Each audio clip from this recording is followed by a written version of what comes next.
Il t'arrive parfois de te demander pourquoi certaines personnes possèdent ce magnétisme naturel qui attire sans effort. Elles ne sont ni plus belles, ni plus riches, ni plus intelligentes. Pourtant, il y a quelque chose dans leur façon de parler, dans leur manière de regarder, qui suscite à la fois curiosité, calme et sécurité. Ce n'est pas de la chance, c'est de l'énergie, c'est de la présence. Et même si cela peut te sembler exagéré, il existe des mots capables de provoquer exactement cet effet. Des mots qui éveillent l'intérêt, la connexion et le désir, sans que tu n'aies besoin de forcer quoi que ce soit. La plupart des gens passent leur vie à répéter des phrases vides, sans se rendre compte que le langage peut être l'outil le plus puissant pour transformer la perception que les autres ont de toi. Aujourd'hui, je vais t'enseigner, à travers la vision pratique de la philosophie stoïcienne, les 10 mots capables de transformer profondément ta manière de te relier aux autres. Reste jusqu'à la fin, car le dernier te surprendra plus que tu ne l'imagines. Avant de commencer, si ces vidéos te sont utiles, je t'encourage à t'abonner et à activer les notifications pour ne rien manquer des nouveautés. Commençons. 1. Le mystère. Il existe quelque chose qui semble avoir été oublié dans ce monde d'exposition constante, le mystère. Nous vivons entourés de personnes qui ressentent le besoin de tout raconter, d'expliquer chaque mouvement, chaque émotion, chaque pensée, comme si la vie était une histoire qui devait être narrée minute par minute. Mais ce qui est curieux, c'est que plus nous montrons, moins nous devenons intéressants. Et plus nous expliquons, moins on nous comprend. L'esprit humain ne tombe pas amoureux de ce qui est évident. Il s'accroche à ce qu'il ne comprend pas totalement. Et c'est précisément là que réside le pouvoir du mystère, dans le fait de ne pas tout dire, de laisser des espaces blancs pour que l'autre ait envie de lire entre les lignes. J'ai appris, parfois à travers des déceptions, que l'intrigue n'est pas de la manipulation, mais une élégance émotionnelle. Tu n'as pas besoin d'être un livre ouvert pour être authentique. La sincérité ne consiste pas à tout raconter, mais à être cohérent entre ce que tu t'es et ce que tu choisis de montrer. Les stoïciens le savaient bien, tout ne mérite pas une explication. La philosophie stoïcienne enseigne que le silence est aussi une forme de sagesse. Quand tu parles moins, tu observes davantage. Et lorsque tu ne cours plus pour te justifier, tu deviens une présence ferme et sereine, qui n'a pas besoin de convaincre qui que ce soit. Pense-y, ce que tu ne révèles pas éveille plus de curiosité que ce que tu cries au monde. Les réseaux sociaux nous ont fait croire que la valeur se trouve dans l'exposition, mais le vrai magnétisme réside dans la réserve. Il n'y a rien de plus attirant que quelqu'un qui ne se dévoile pas entièrement, qui n'a pas besoin de prouver qui il est. Quand tu gardes quelque chose pour toi, tu deviens un énigme, et l'énigme fascine, car elle invite à être découverte sans jamais pousser l'autre à le faire. L'intrigue active le désir de comprendre davantage. Comme un livre qui t'attire, non parce que tu le comprends, mais parce que tu ne peux pas t'empêcher d'essayer. Quand tu laisses des espaces vides, l'autre les remplit avec son imagination. Et c'est là que la magie opère. Ne tout explique pas, laisse le silence compléter ton histoire. Si quelqu'un souhaite vraiment te connaître, il le fera non pas pour ce que tu racontes, mais pour ce que transmet ta manière d'être au monde. Je te confie quelque chose, apprendre à se taire est un article, il ne s'agit pas de se cacher, mais de savoir ce qui mérite d'être dit et ce qui appartient à l'intimité de ta tranquillité. Si tu révèles tout ce que tu ressens, tu deviens prévisible. Si tu ne partages que ce qui est nécessaire, tu conserves ton pouvoir. Parfois, le silence n'est pas une distance, mais une protection. Tu n'as pas besoin de justifier tes décisions à ceux qui ne les comprendraient pas, même si tu leur parlais pendant des heures. D'après mon expérience, les personnes les plus sûres d'elles sont celles qui parlent le moins d'elles-mêmes. Non par peur, mais parce qu'elles n'en ressentent pas la nécessité. Elles sont centrées, en paix, sans l'urgence de démontrer quoi que ce soit. Et cette sérénité, crois-moi, se ressent. C'est la calme assurance de celui qui a cessé de s'inquiéter de l'opinion d'autrui et a appris à se faire confiance. Quand tu atteins ce stade, lorsque ce que pensent les autres ne t'angoisse plus, tu te libères. Tu cesses de mendier l'attention et, sans le vouloir, tu commences à l'attirer. Dans le silence, il y a aussi du magnétisme. C'est un langage qui n'a pas besoin de mots. Lorsque tu te tais, tu invites l'autre à t'écouter autrement, à travers l'intuition. Tu n'as pas besoin d'orner tes gestes ni tes pensées. Ton énergie parle pour toi. Et en y réfléchissant, les meilleures connexions naissent de la curiosité, pas de la saturation. Alors ne t'inquiète plus de tout expliquer. Ne cherche plus à te justifier ni à anticiper ce que les autres pourraient penser. Ta valeur ne réside pas dans le fait d'être compris de tous, mais d'être fidèle à ce que tu ressens même lorsque tu choisis de ne pas le dire. Aie confiance en toi. Les gens n'ont pas besoin de tout savoir pour t'admirer.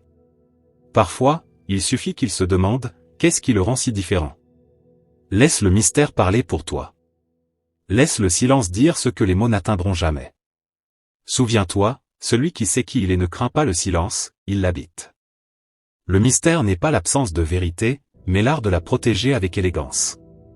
2. Confiance. Il y a quelque chose de fascinant dans la manière dont fonctionne la confiance. Tout le monde l'admire, mais peu la pratique réellement.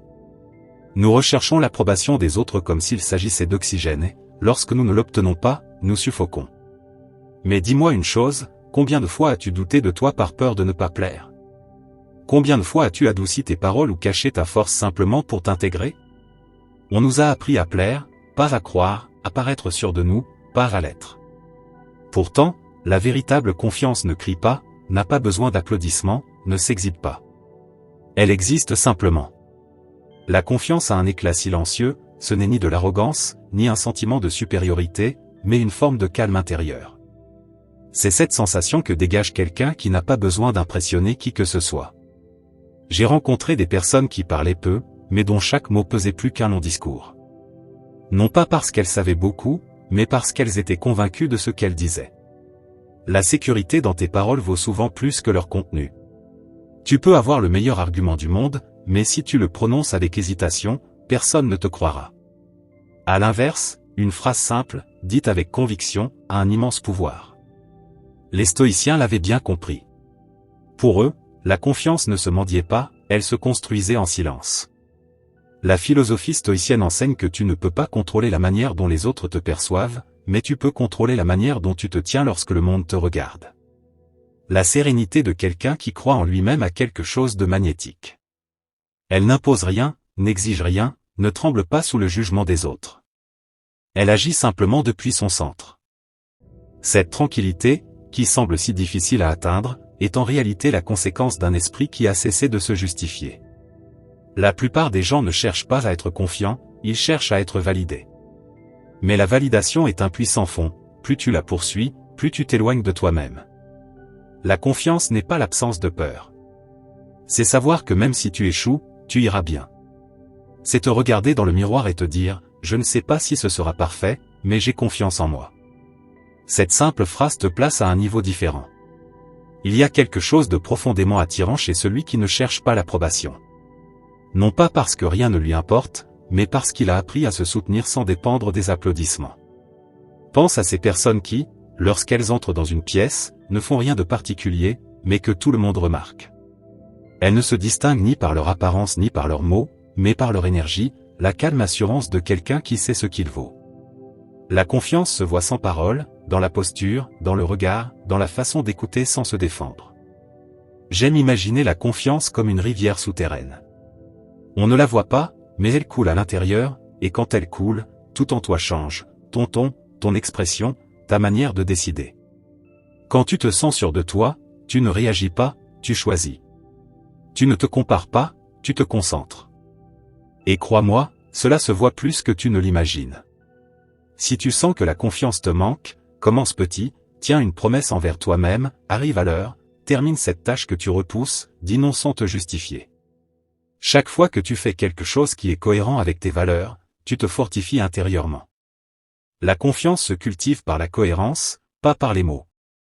Personne ne se réveille du jour au lendemain en se sentant sûr de lui, cela s'entraîne, se gagne, se nourrit de petits actes quotidiens. Et surtout, arrête de te soucier autant de ce que les autres pensent. Ils ne te comprendront pas toujours, et c'est normal. Tout le monde n'a pas la capacité de voir ta valeur si toi-même tu la caches. Les gens font confiance à ceux qui ont confiance en eux-mêmes, c'est aussi simple que cela. Quand tu rayonnes de sérénité, les autres baissent leur garde. Quand tu parles sans peur, les autres t'écoutent. Quand tu marches avec détermination, les autres te suivent. La vie devient plus légère lorsque tu arrêtes de demander la permission d'être toi-même. Tu n'as pas besoin d'expliquer tes décisions à ceux qui ne les vivent pas, ni de convaincre ceux qui ne te comprennent pas. Il suffit de croire en toi. Car au fond, la confiance n'est pas l'absence de peur, mais la certitude que tu sauras la traverser. Alors, ne t'inquiète plus pour tout. Fais-toi confiance. Les tempêtes se calment lorsque toi, tu te calmes. L'autorité ne s'impose pas, elle se transmet par la paix. Et quand tu atteins cet état, lorsque tu cesses de douter de ta propre voix, le monde commence à t'écouter autrement. La confiance ne se prouve pas, elle rayonne depuis la sérénité de celui qui n'a plus besoin d'être cru. 3. Authenticité. Nous vivons à une époque où paraître compte plus que d'être, où l'authenticité est devenue un luxe, et la naturalité, une espèce en voie de disparition. Tout le monde veut se montrer comme quelqu'un de vrai, mais peu le sont réellement. Nous passons notre vie à essayer de nous adapter, de plaire, d'entrer dans le moule de ce que nous pensons que les autres attendent de nous. Et dans cet effort épuisant pour être aimé, nous finissons par nous perdre.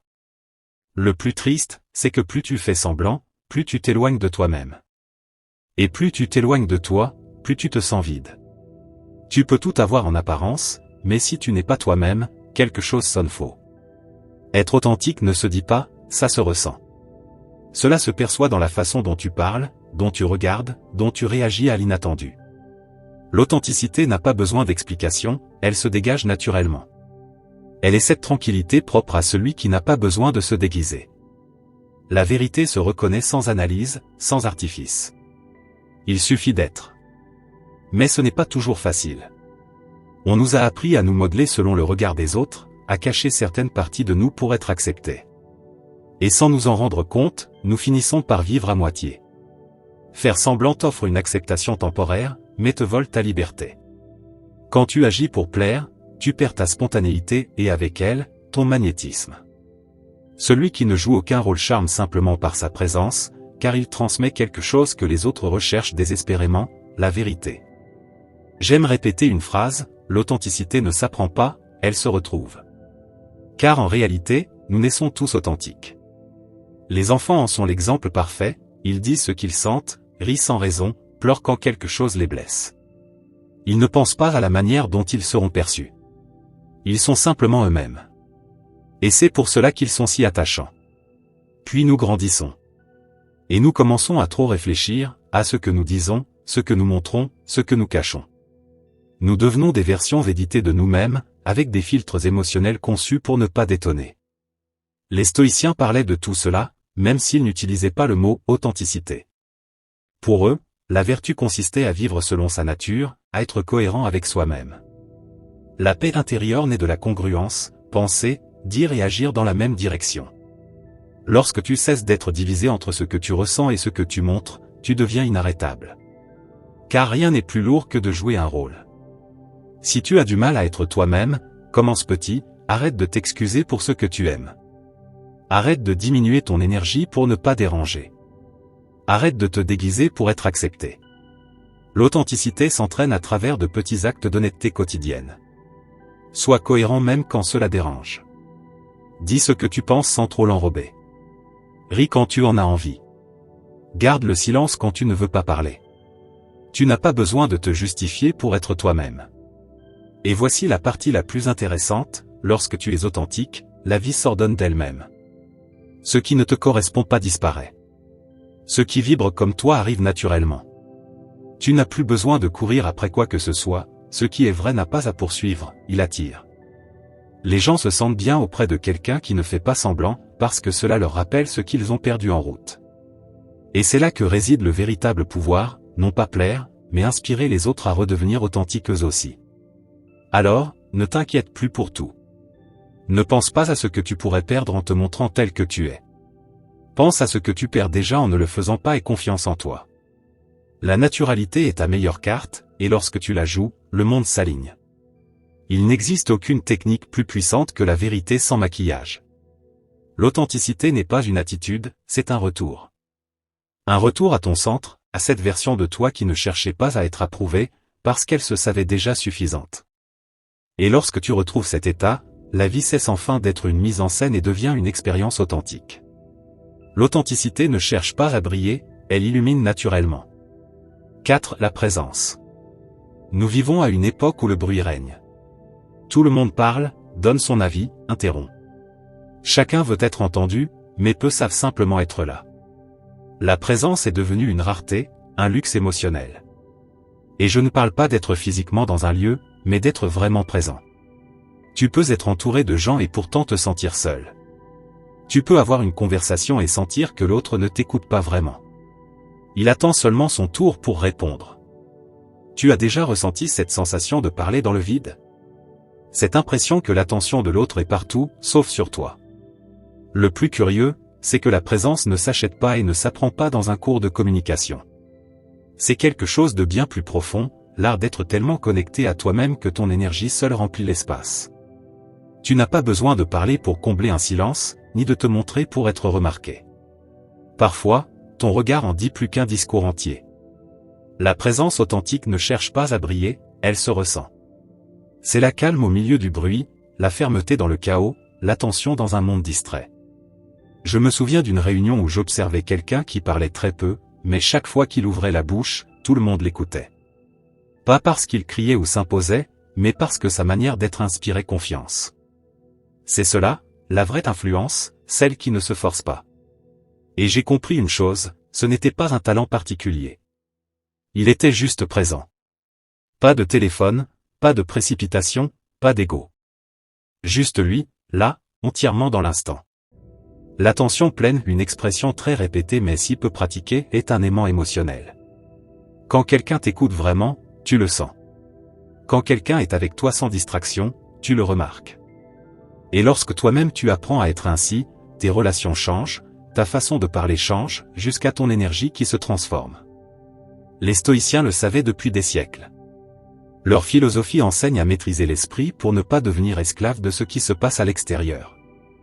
Être présent est donc un acte de maîtrise intérieure, choisir de ne pas être esclave du bruit, des distractions ou du chaos. Et voici la partie la plus intéressante, être présent ne change pas seulement la manière dont les autres te perçoivent. Cela change la manière dont tu te sens. Quand tu arrives à te connecter à l'instant, la peur et l'anxiété se dissipent. La majorité de nos inquiétudes n'existent pas dans le présent, elles vivent dans le futur. Tu t'angoisses pour ce qui n'est pas encore arrivé, pour ce qui pourrait mal tourner, pour ce que les autres penseront de toi. Mais lorsque tu t'ancres dans le « maintenant », tout se réordonne. Tu réalises que, là, dans cet instant, rien ne manque. Je dis souvent que la présence est une forme de confiance silencieuse, lorsque tu es vraiment là, tu n'as plus besoin de prouver quoi que ce soit.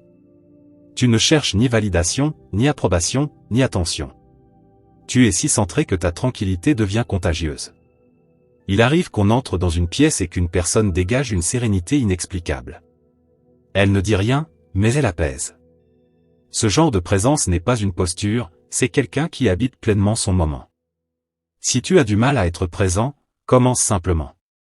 Quand tu parles à quelqu'un, range ton téléphone. Regarde-le dans les yeux, vraiment. Écoute sans préparer ta réponse. Quand tu marches, observe. Quand tu manges, savoure. Quand tu es seul, ne cherche pas à remplir le silence. Respire. La présence n'est pas un talent magique, c'est une pratique. Plus tu t'exerces, plus elle devient naturelle. Et lorsque tu apprends à être pleinement dans l'instant, beaucoup de choses cessent de peser. Tu ne t'inquiètes plus autant pour ce que tu ne peux pas contrôler, ni pour ce qui n'est pas encore là. La préoccupation vient du futur, la paix ne vit qu'au présent. Fais-toi confiance. Fais confiance au moment. Si quelque chose doit être résolu, tu sauras le faire quand il le faudra. Pour l'instant, il n'y a pas de menace, il n'y a que la vie. Alors cesse de tout suranalyser. Ne cherche pas toujours à combler les espaces avec des mots ou des explications. Parfois, ton silence est plus éloquent que n'importe quel argument. Ta présence est plus puissante que ton discours. Quand tu apprends à habiter le présent, le monde commence à t'écouter différemment. Être présent, ce n'est pas être immobile, c'est être vivant dans chaque seconde, sans fuir. 5. La vulnérabilité. On nous a appris que la force, c'est ne pas montrer ce qui fait mal. Que la vulnérabilité est une fissure qu'il faut cacher au plus vite. Et si je te disais que c'est exactement l'inverse? Que ce qui connecte, apaise et libère, c'est justement ce que tu essaies de dissimuler. Montrer ton humanité ne t'enlève rien, cela te rend plus réel. Dans une société qui glorifie l'autosuffisance, le contrôle et les apparences impeccables, on oublie que l'essence de l'humain n'est pas dans la perfection, mais dans la vérité. Et la vérité, parfois, fait mal. Être vulnérable ne signifie pas te promener avec une pancarte « Je souffre, regardez-moi ». Ce n'est pas de la faiblesse, c'est de l'authenticité. C'est avoir le courage de dire, ça me fait mal, mais je suis toujours là. C'est reconnaître que tu n'as pas toujours les réponses, que certains jours ton âme vacille, mais que tu continues d'avancer malgré tout. Cette ouverture, même si elle fait peur, crée une confiance profonde. Les gens ne connectent pas avec tes réussites, ils connectent avec tes blessures. Avec cette part de toi qui ose dire, moi aussi, je suis déjà passé par là. J'ai remarqué que ceux qui ont le plus peur de montrer leur vulnérabilité sont souvent ceux qui en ont le plus besoin. Ils construisent un mur en répétant, ça va, ce n'est rien, je peux gérer. Mais à l'intérieur, le poids s'accumule. Plus tu caches ce que tu ressens, plus tu t'éloignes de toi-même. Et un jour, sans t'en rendre compte, tu vis en mode défense. Mais vivre sur la défensive, ce n'est pas vivre, c'est survivre. Les stoïciens, bien que souvent admirés pour leur force, ne niaient pas les émotions. Au contraire. Ils savaient que les réprimer n'était pas du contrôle, mais un mensonge envers soi-même. Leur véritable enseignement n'était pas, ne ressens pas, mais, ne te laisse pas emporter. Observer l'émotion sans perdre la paix. Reconnaître la blessure sans lui donner le pouvoir.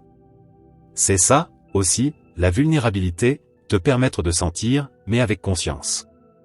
Le paradoxe, c'est que plus tu essaies d'être fort, plus tu deviens distant.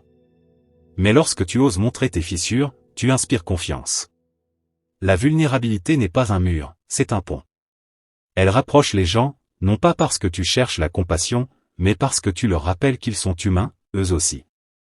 C'est dans ce miroir partagé que naît la vraie connexion. Je répète souvent une phrase, celui qui ose sentir touche l'âme des autres. Et c'est vrai.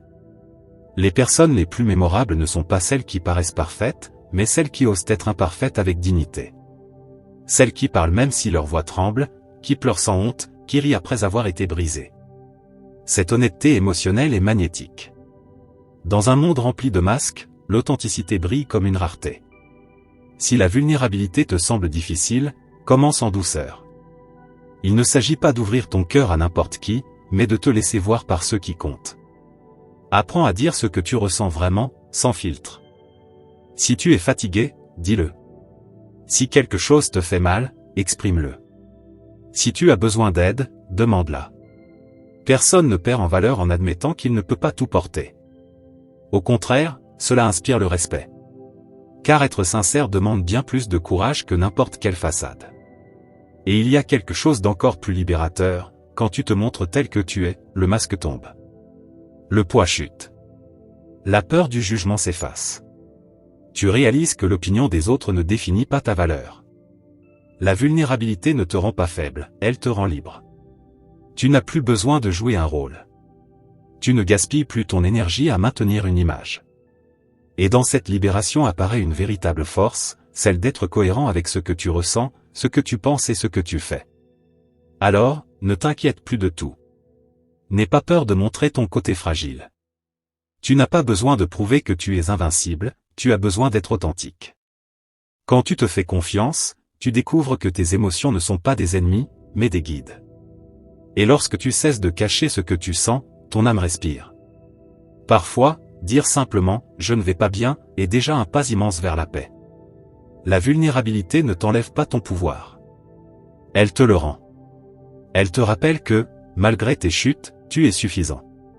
Et que seuls ceux qui osent ressentir peuvent vraiment vivre. Être vulnérable ne te rend pas faible. Ça te rend humain. Et c'est bien plus que ce que beaucoup osent être. 6. Légèreté, humour. Parfois, la vie se prend beaucoup trop au sérieux.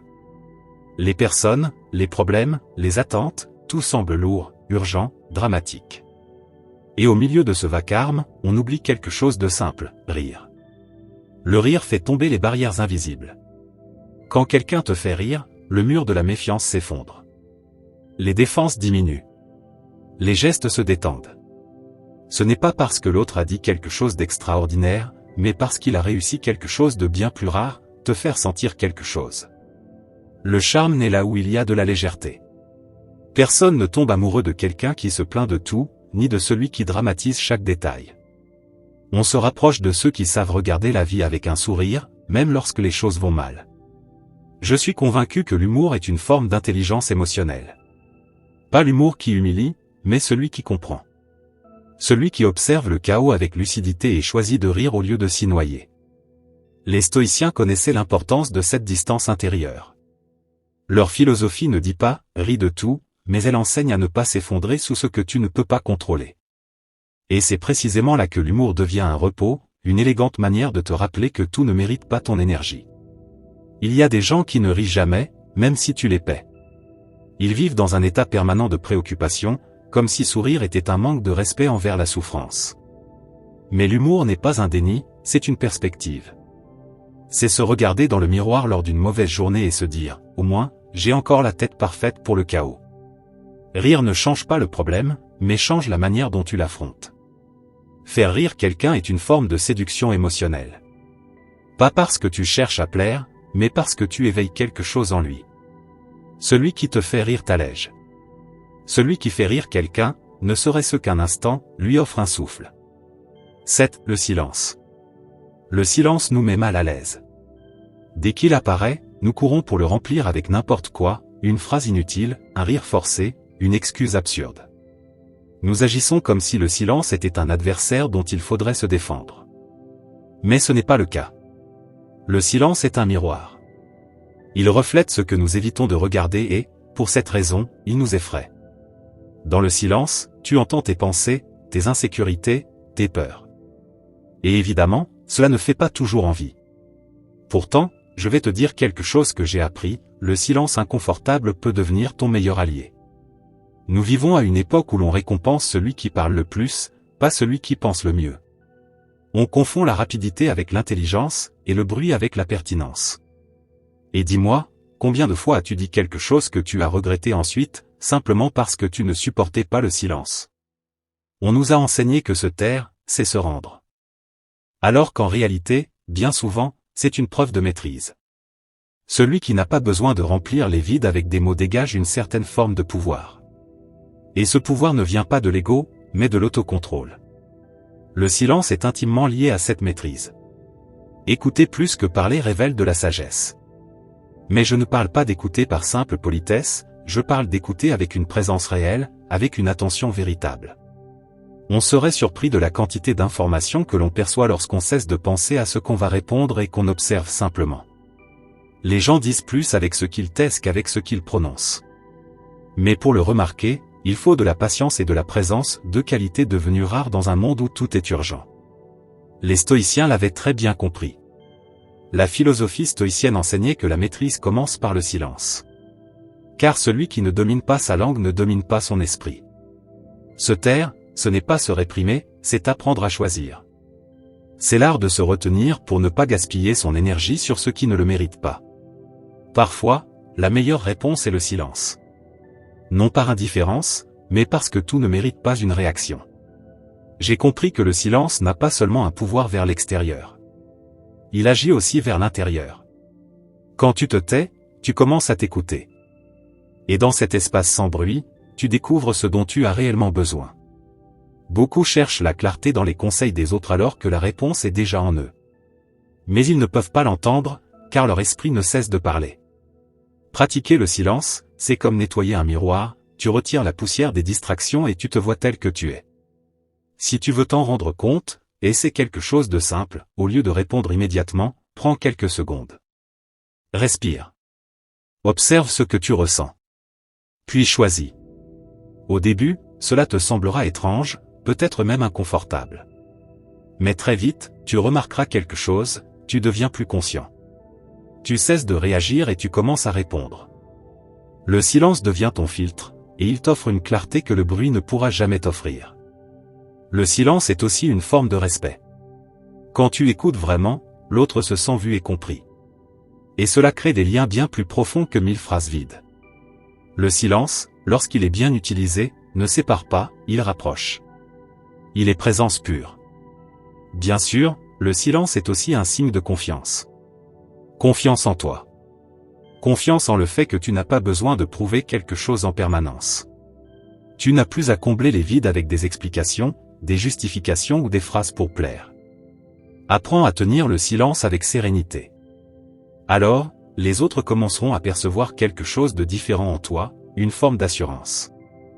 Car celui qui est en paix avec le silence est en paix avec lui-même. Parfois, le véritable pouvoir ne se trouve pas dans ce que tu dis, mais dans ce que tu choisis de taire. Tous les moments ne demandent pas des mots.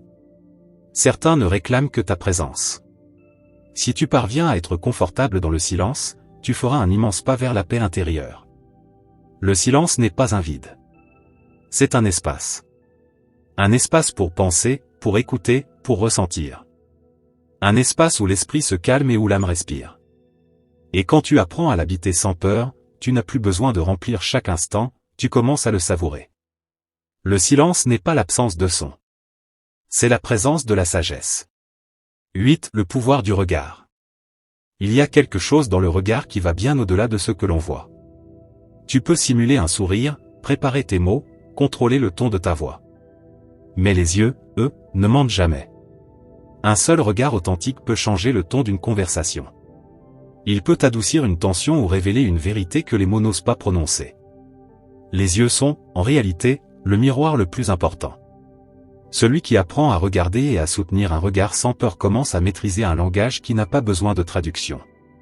Nous vivons à une époque où tout le monde parle, mais peu observe. Nous sommes obsédés par ce qu'il faut dire, comment il faut le dire, quel geste adopter. Et nous oublions l'essentiel, regarder vraiment. Car regarder n'est pas voir. Regarder implique attention, présence, connexion. Quand tu regardes sans regarder, tu transmets de la distance, de l'insécurité ou du désintérêt, même si tes mots disent le contraire. La communication non verbale révèle l'intention profonde, même quand toi-même n'en es pas totalement conscient. Je me fie souvent davantage au regard qu'au discours. Quelqu'un peut remplir l'air de belles phrases, mais si son regard fuit, je sais que quelque chose sonne faux. Les yeux trahissent, ils montrent l'intérêt, la curiosité, la tendresse ou le vide. Et ce qui nous met mal à l'aise, souvent, ce n'est pas le regard de l'autre, mais le nôtre. Soutenir un regard demande du courage, il t'expose, il te dévoile. Tout le monde n'ose pas regarder en face et rester là, sans détourner les yeux, sans se réfugier dans son téléphone ou dans le sol. Pourtant, soutenir un regard est un acte de présence. C'est dire à l'autre, sans un mot, je suis ici, avec toi, et je n'ai pas besoin de fuir. C'est une forme de confiance. Et quand tu fais confiance, pas seulement à l'autre, mais à toi-même, quelque chose change. Le corps se relâche, la voix se calme, et les yeux s'ouvrent. Le regard reflète ta paix intérieure. Les stoïciens parlaient beaucoup de l'importance de l'attention et de la sérénité. Et la philosophie stoïcienne trouve parfaitement sa place ici. Il disait, celui qui domine son esprit domine son environnement. Regarder avec calme est justement une preuve de cette maîtrise. Quand tu ne te laisses pas emporter par la peur, l'anxiété ou l'insécurité, ton regard devient ferme, tranquille, profond. Il ne cherche pas l'approbation, il ne craint pas le jugement. Il observe, comprend, connecte. Je t'invite à essayer une expérience simple. La prochaine fois que tu parles avec quelqu'un, au lieu de te préoccuper de comment tu sonnes ou de ce que tu vas dire ensuite, concentre-toi sur le regard. Pas d'une manière intense qui met mal à l'aise, mais avec présence. Regarde avec calme. Sans anticiper ta prochaine phrase. Tu seras surpris de ce qui se passe. Les conversations deviennent plus sincères. Les personnes s'ouvrent davantage. Toi-même, tu te sens plus centré. Car le regard a le pouvoir de mettre de l'ordre là où il n'y avait que du bruit. Parfois, ce dont tu as besoin, ce n'est pas de parler davantage, mais de regarder mieux.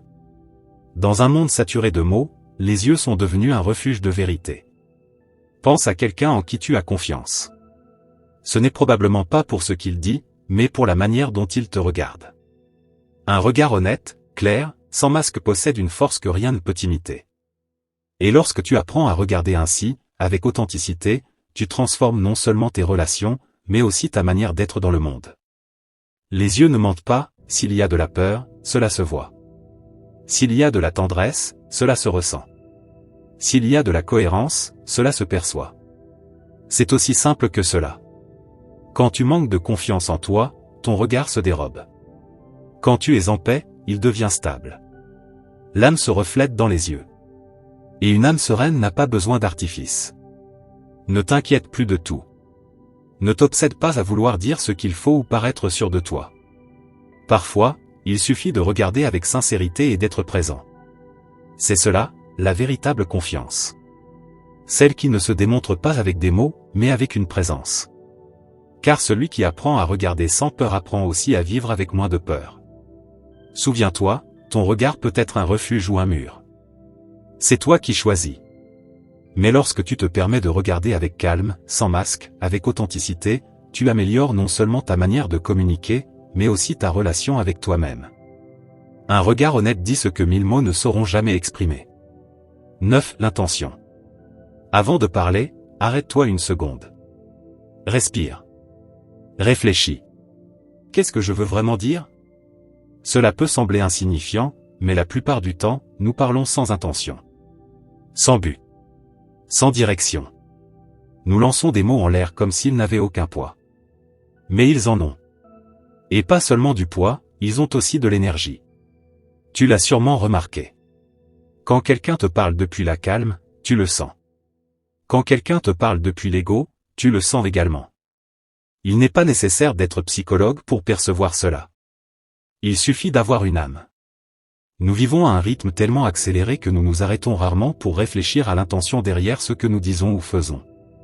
Et cela explique beaucoup de choses, la confusion, les malentendus, les relations qui se brisent pour une phrase maladroite ou un ton mal placé. Parce qu'une chose est ce que tu dis, et une autre est ce que tu transmets. Tu peux dire « je vais bien », alors que tout ton visage crie l'inverse. Tu peux dire « ce n'est rien », alors que tu as un nœud dans la gorge. Le langage verbal peut mentir, mais l'énergie, elle, ne ment jamais. J'ai appris que lorsque ton intention est claire, ton message vibre différemment. Pourquoi? Parce que les gens le perçoivent. Tes mots prennent un autre poids, une autre intention, un autre rythme. Ils ne sonnent jamais creux, car lorsque tu parles depuis la cohérence et la vérité intérieure, tu n'as plus besoin d'artifice. Et cette clarté attire. L'attraction ne vient pas de la perfection, mais de la cohérence entre ce que tu ressens et ce que tu exprimes. Et même si cela paraît poétique, c'est presque biologique, le corps reconnaît la vérité. Quand quelqu'un agit depuis son centre, il devient authentique. Et ce qui est authentique est toujours magnétique. La philosophie stoïcienne parlait déjà de cela, même avec d'autres mots. Les stoïciens disaient que l'intention devait guider tes actes, et non les émotions passagères. Avant de réagir, il fallait se demander, ce que je m'apprête à dire ou faire contribue-t-il à la paix ou au conflit? Il ne s'agissait pas de réprimer, mais de diriger. L'intention est comme un gouvernail, elle n'évite pas la tempête, mais elle t'empêche d'y naufrager. Si tu y réfléchis bien, beaucoup de tes préoccupations viennent d'actions ou de mots prononcés sans intention, cette conversation où tu as trop parlé. Ce message envoyé sur un coup de tête. Cette décision prise sans réfléchir. Et ensuite, bien sûr, viennent la culpabilité, le regret ou l'anxiété. Mais quand tu apprends à mettre de l'intention dans ce que tu fais, tout change.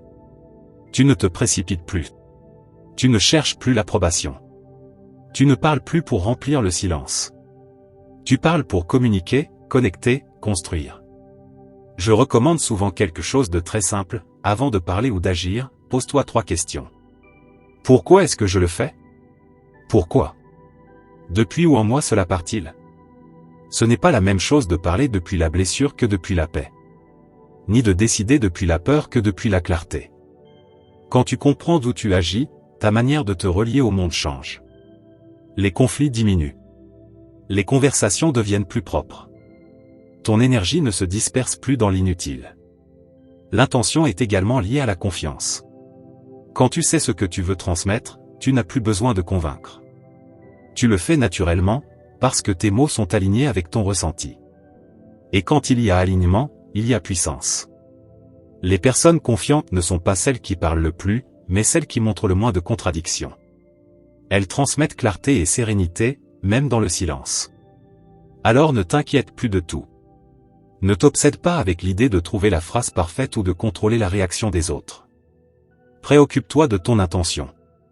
Si tu parles depuis un lieu intérieur propre, le reste coule de source.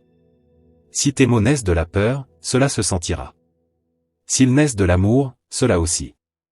Quand tu apprends à faire confiance à cette cohérence intérieure, tu te rends compte que tu n'as plus besoin de tant d'efforts pour être compris. Il suffit d'être honnête. La prochaine fois que tu auras une conversation importante, ne pense pas tant aux phrases. Pense à l'énergie qui les porte. Ne dis pas ce que tu crois que l'autre veut entendre. Dis ce qui résonne vraiment avec toi. Quand ton message naît de la calme et de l'authenticité, il n'a pas besoin de crier. Parce que la vérité ne crie pas, elle vibre. Ce n'est pas tes mots qui créent l'impact, mais ton intention. Alors avant de parler, demande-toi, est-ce que ce que je vais dire construit ou détruit? Apporte la paix ou l'enlève? Vient de l'ego ou de l'âme? Une fois que c'est clair, parle sans peur. La bonne intention transforme un simple mot en une graine qui laisse une trace. 10. Gratitude. Après tout ce que tu as appris sur la confiance, le lâcher-prise et la présence, nous arrivons à la parole la plus puissante que tu puisses répéter chaque jour pour attirer le meilleur dans ta vie, la gratitude. Un mot simple, mais si peu pratiqué. Nous avons pris l'habitude de courir derrière ce qui manque, sans reconnaître ce que nous avons déjà.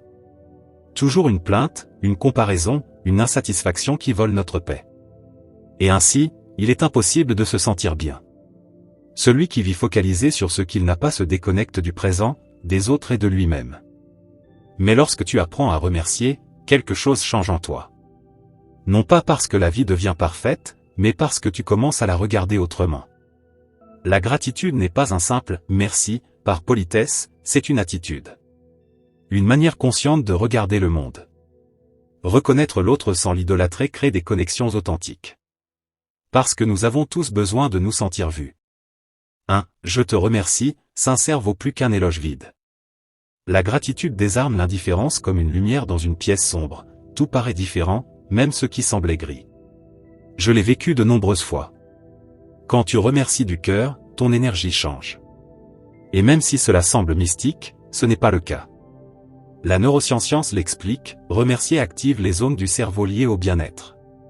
Cela réduit le cortisol et augmente la dopamine. En d'autres termes, la gratitude n'est pas seulement une bonne éducation, c'est une bonne chimie. Elle te fait mieux te sentir, mieux dormir, mieux te relier aux autres. La gratitude élève ta vibration et attire la réciprocité. Ce que tu reconnais grandit, et ce que tu donnes avec gratitude revient multiplié. Bien sûr, ce n'est pas simple de maintenir cette attitude quand la vie devient dure, quand les choses échouent, quand l'incertitude pèse, quand les plans s'effondrent. Comment remercier dans ces moments-là? C'est là le défi. La gratitude ne consiste pas à nier la douleur, mais à ne pas la laisser tout assombrir. Il ne s'agit pas de dire « tout va bien » quand ce n'est pas vrai, mais de dire « malgré tout, il y a quelque chose que je peux apprécier ». Une conversation, une main tendue, un lever de soleil inattendu. Les stoïciens avaient parfaitement compris cela. La philosophie stoïcienne t'enseigne à te concentrer sur ce que tu peux contrôler et à accepter ce que tu ne peux pas. L'attitude, elle, dépend de toi. Et dans cette attitude, la gratitude est essentielle. Tu ne peux pas choisir toutes les circonstances de ta vie, mais tu peux choisir la manière dont tu les regardes. Épictète disait, ce ne sont pas les choses qui nous troublent, mais l'opinion que nous en avons. La gratitude est une manière de voir la vie depuis l'abondance et non depuis le manque. Si tu as du mal à la pratiquer, essaie ceci, chaque soir, avant de dormir, pense à 3 choses pour lesquelles tu es reconnaissant. Elles n'ont pas besoin d'être grandes.